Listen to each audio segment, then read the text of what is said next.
professora Érica Canejo, bióloga e professora de Ciências de Ensino Fundamental. Na aula de hoje, nós vamos falar sobre reprodução sexuada e assexuada dos animais. Vamos começar? Olá, pessoal! Então, começando a nossa aula de hoje sobre a reprodução dos animais, nós temos que lembrar o que é reprodução sexuada. A reprodução sexuada é aquela em que envolve gametas, ou seja, aquelas células especializadas na reprodução, os óvulos e os espermatozoides. Então, os gametas, eles são formados em órgãos apropriados dentro do organismo do animal. E outra coisa que nós temos que lembrar, que quando eu tenho a junção desses gametas, ou seja, a união de um óvulo com um espermatozoide, eu tenho a fecundação, ou também chamada de fertilização. E a célula que é formada a partir dessa fertilização é chamada de zigoto. A fertilização pode acontecer de duas formas.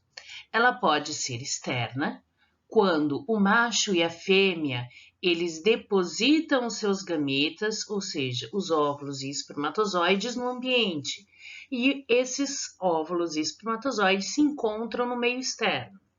Geralmente ocorre dentro da água ou em ambientes extremamente úmidos, porque essas células, elas são células muito delicadas e elas perdem água com muita facilidade.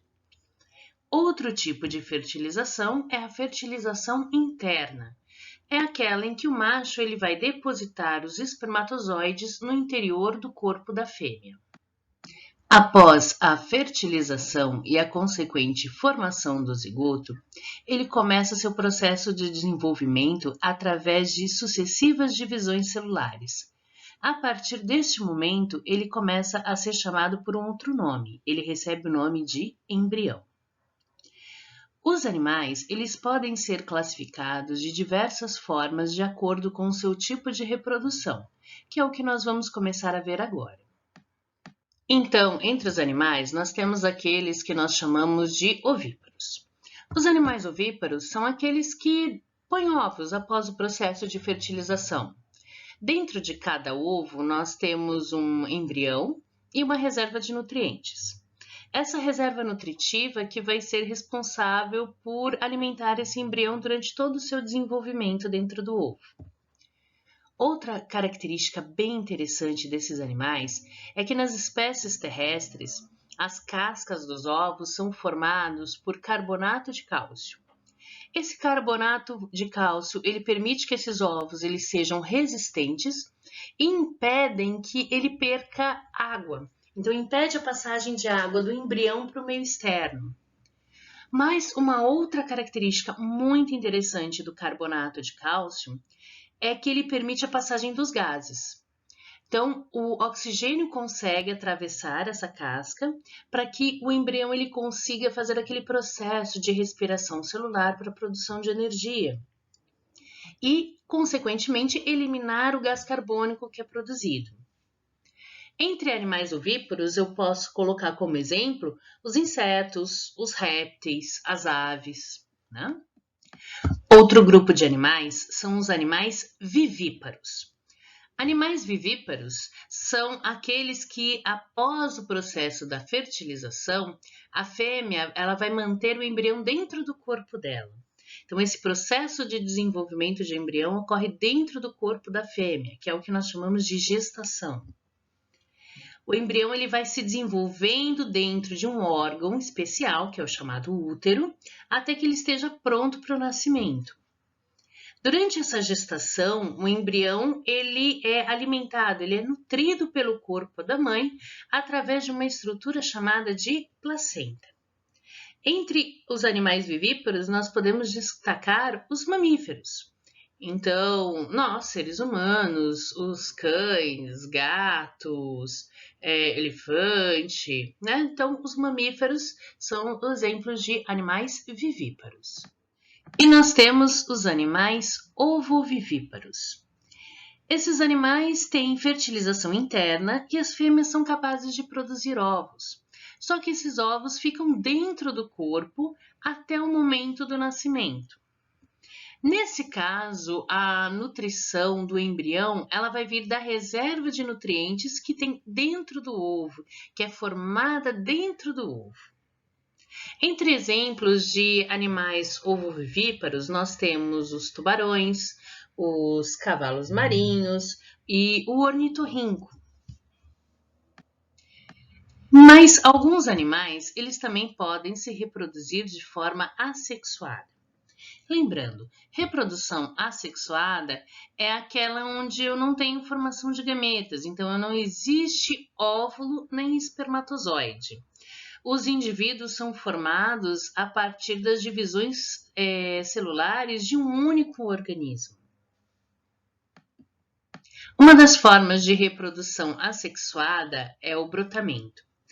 Esse tipo de reprodução acontece em animais mais simples, como poríferos e quinidários. Então, como que acontece o brotamento?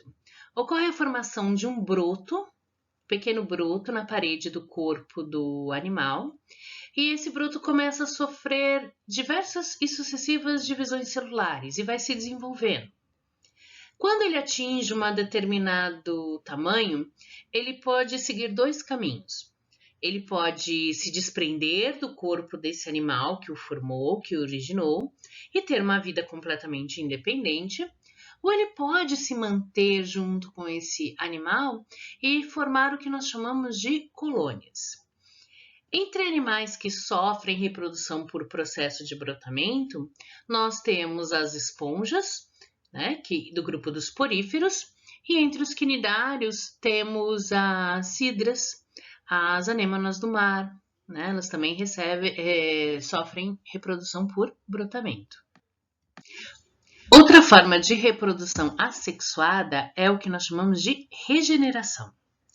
A regeneração acontece quando o animal ele perde, por algum motivo, por uma lesão, uma parte do corpo dele se destaca, ou várias partes se destacam, e aí ele começa a sofrer várias divisões celulares e vai reconstituindo essa parte que ele perdeu.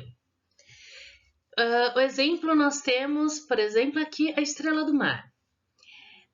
Se eu cortar uma das partes, uma das pontas dessa estrela do mar, ela consegue se regenerar, então formar um outro braço.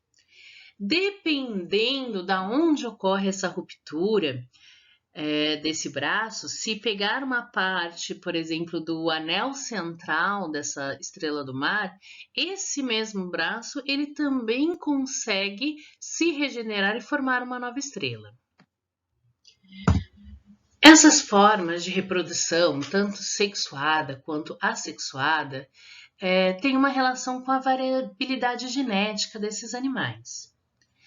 Na reprodução assexuada, por exemplo, ela não vai ter uma variabilidade genética, porque os animais que são produzidos, eles são geneticamente iguais, ou seja, sua carga de genes é exatamente igual ao animal que o originou. Então, não existe variabilidade genética. Mas, quando aquela espécie ela está muito bem adaptada ao ambiente onde ele se encontra, essa espécie ela consegue se reproduzir, tem muito mais chances de reproduzir, sobreviver e se desenvolver muito rapidamente naquele ambiente, porque ela está bem adaptada a ele.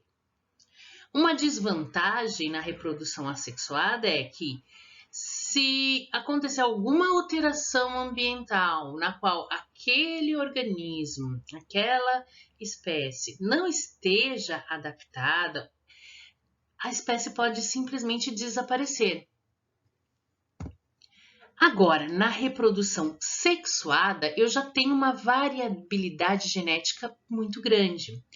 Como os indivíduos eles são formados através de parte do material genético do pai, parte do material genético da mãe, e aí eu tenho essa mistura, sempre podem formar descendentes que eles podem ter algumas características mais adaptadas ou menos adaptadas ao ambiente.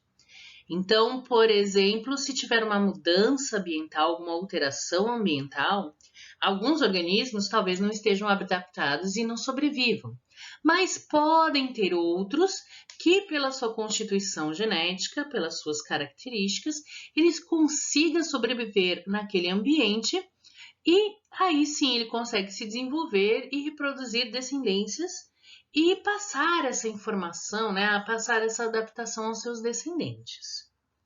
Então, a reprodução sexuada permite uma variabilidade genética muito maior. Então, permite mais chances de produzir animais, né, de produzir organismos que se adaptem a alterações que ocorram no ambiente onde eles vivem. Então, pessoal, hoje a nossa aula termina por aqui. Hoje nós falamos sobre a reprodução sexuada e assexuada nos animais. Nós falamos sobre os tipos de fertilização interna e externa que podem ocorrer e sobre essas formas de reprodução sexuadas. Nós falamos dos animais ovíparos, vivíparos e ovovivíparos e alguns tipos de reprodução assexuada. Nós falamos do brotamento e da regeneração. Na nossa próxima aula, nós vamos continuar falando de reprodução, mas nós vamos falar da reprodução das plantas. Então, pessoal, tem dúvidas? Deixem nos comentários. Assistam às outras aulas e respondam as questões na plataforma. Então, até a próxima, pessoal!